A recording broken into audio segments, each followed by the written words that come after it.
Ya, kemudian kaidah yang keempat, kalau kaidah yang ketiga berkenaan dengan masalah amal, maka kaidah yang keempat dan ini bagian dari ittiba adalah dalam masalah tidak beramal. Kalau kaidah yang ketiga tentang berbuat, maka kaidah yang keempat tentang tidak berbuat. Sesuatu yang Nabi tidak lakukan, sesuatu yang Nabi tinggalkan min jinsil ibadat, dan yang tidak Nabi lakukan itu adalah kategorinya kategori ibadah. Maka Nabi tidak melakukannya padahal ada faktor pendorong untuk melakukannya di masa Nabi Sallallahu Alaihi Wasallam. Maka melakukannya adalah bid'ah. Sesuatu yang tidak Nabi lakukan dan itu kategorinya adalah kategori ritual ibadat. Padahal ada faktor pendorong bagi Nabi di masa Nabi untuk melakukannya. Namun Nabi tidak melakukannya. Maka orang sekarang yang melakukannya, dia melakukan satu hal yang nilainya bid'ah. Nabi ketika sholat 5 waktu Nabi mensyariatkan adzan. Nabi memerintahkan untuk beradzan untuk sholat 5 waktu. Namun Nabi SAW seumur hidup bolak-balik sholat hari raya dan tidak pernah pakai adzan. Nabi tinggalkan adzan untuk sholat hari raya. Tidak pernah Nabi lakukan, padahal Nabi sholat hari raya dia berkali-kali. Semuanya tanpa adzan. Maka ittiba Nabi dalam masalah ini adalah tidak beradzan untuk sholat hari raya. Maka ittiba Nabi dalam apa yang Nabi tinggalkan. Nabi meninggalkan beradzan untuk sholat hari raya, maka orang yang ittiba Nabi, orang yang mengikuti Nabi juga meninggalkannya, bukan mengamalkannya. Karena adzan ini jenisnya jenis ibadat, kategorinya ibadat, ritual ibadat, namun Nabi tinggalkan, padahal ada faktor pendorong untuk melakukannya, yaitu tambah ganjaran, keinginan untuk tambah ganjaran. Dan tidak ada hal yang menghalangi Nabi seandainya Nabi mau melakukannya. Namun seumur hidup Nabi tidak melakukannya. Maka orang yang ittiba semestinya tidak melakukannya. Namun tadi disampaikan hal ini berlaku untuk min jinsil ibadat, untuk hal-hal yang kategorinya ibadat. Kalau hal-hal tersebut kategorinya bukan kategori ibadat, maka tidak masuk dalam pembahasan kita. Nabi seumur hidup tidak pernah makan nasi, tidak pernah makan nasi, tidak pernah makan tempe, tidak pernah makan tahu, tidak pernah makan pecel, tidak pernah makan ini. Nabi tinggalkan hal itu. Namun ini bukan babnya, bukan bab. Ini kategorinya bukan kategori al-ibadat. Maka tidak masalah makan tempe, tidak masalah makan pecel, tidak masalah makan kerupuk, tidak masalah makan sambal dan seterusnya. Karena ini kategorinya bukan kategori ritual ibadat. Yang yang masuk dalam bab ittiba dalam bentuk ittiba dalam apa yang Nabi tinggalkan, bagaimana ittiba dalam apa yang Nabi lakukan, ini adalah manakala hal yang ditinggalkan itu kategorinya kategori ibadat, yang ada faktor pendorong untuk Nabi untuk melakukannya, tidak ada penghalang bagi Nabi untuk melakukannya, namun Nabi tidak pernah melakukannya. Ya, prinsipnya sebagaimana perkataan Imam Malik rahimallahu ta'ala. Imam Malik mengatakan, "Fama lam yakun yauma idin dinan fala yakunul yauma dinan. Maka segala sesuatu yang tidaklah menjadi bagian dari Islam di zaman Nabi, maka hari ini juga bukan bagian dari Islam.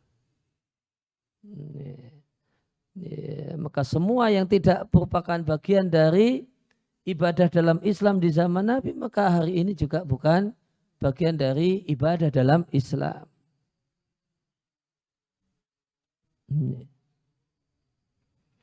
Ibnu Katsir rahimallahu ta'ala mengatakan, wa amma ahlu sunnati wal jamaah, adapun prinsip ahlu sunnah wal jamaah, mereka mengatakan untuk semua perbuatan dan semua ucapan lam yathbut anis sahabat, yang tidak dilakukan, tidak dipraktekkan, tidak dicontohkan oleh para sahabat radhiyallahu anhum, huwa bid'atun, maka itu adalah bid'ah. Di annahu law kana khairan la sabakuna ilaihi, karena seandainya ibadah semacam itu baik, para sahabat itu tentu adalah orang yang pertama kali mendahului kita dalam melakukannya, karena mereka adalah orang yang masya Allah tamaknya dalam ibadah, semangatnya dalam cari ganjaran,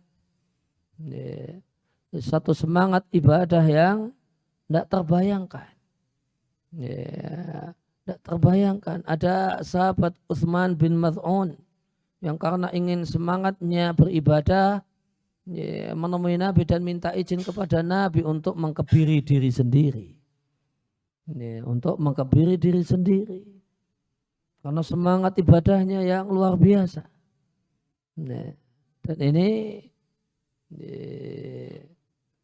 Dan ini satu hal yang tak terbayangkan. Ya, di zaman ini ada orang demikian, meskipun Nabi pun tidak mengizinkannya, tapi sisi yang mau diambil adalah semangatnya dalam ibadah. Semangatnya dalam ibadah.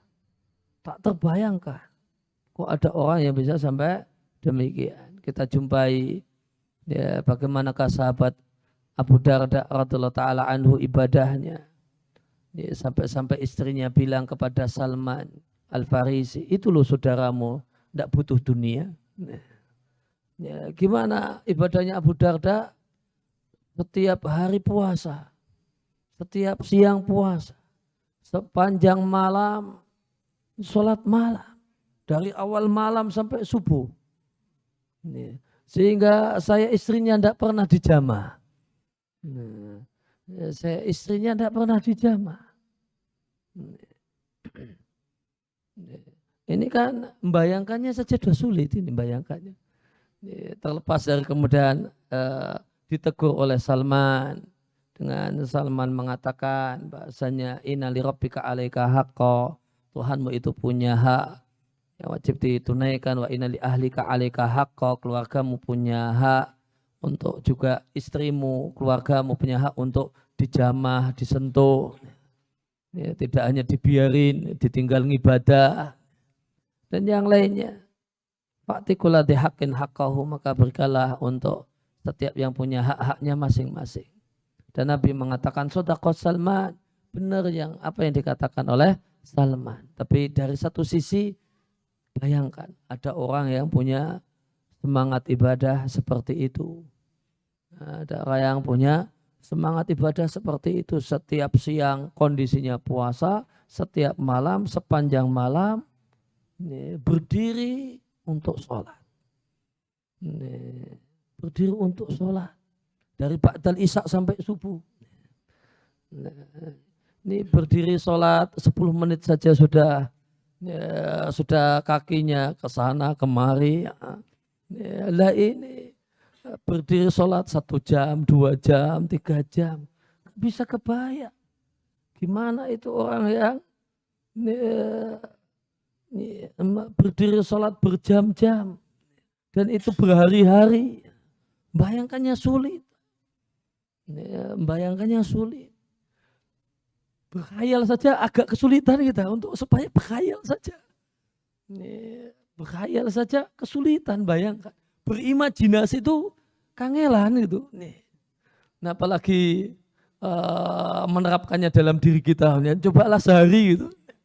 Nggak usah berhari-hari. Ya cobalah noko-noko sekali. Nggak terbayangkan. Ini orang rakus ganjaran. Ini orang ya rakus ganjaran. Rakus pahala dengan rakus pahala yang luar biasa. Itu para sahabat. Itu para sahabat. Maka tidak kebayang seperti tidak terbayang seperti apa semangat mereka, tidak terbayangkan semangat mereka dalam beribadah. Nah, kira-kira kalau orang-orang yang seperti ini ada enggak ibadah yang kelewatan? Ada tidak sumber ganjaran yang kelewatan? Tidak sempat mereka amalkan. Tidak mungkin. Orang yang semangatnya cari ganjaran, zuhudnya sama dunia, rakusnya sama akhirat. Seperti ini, tidak mungkin ada ibadah yang kelewatan.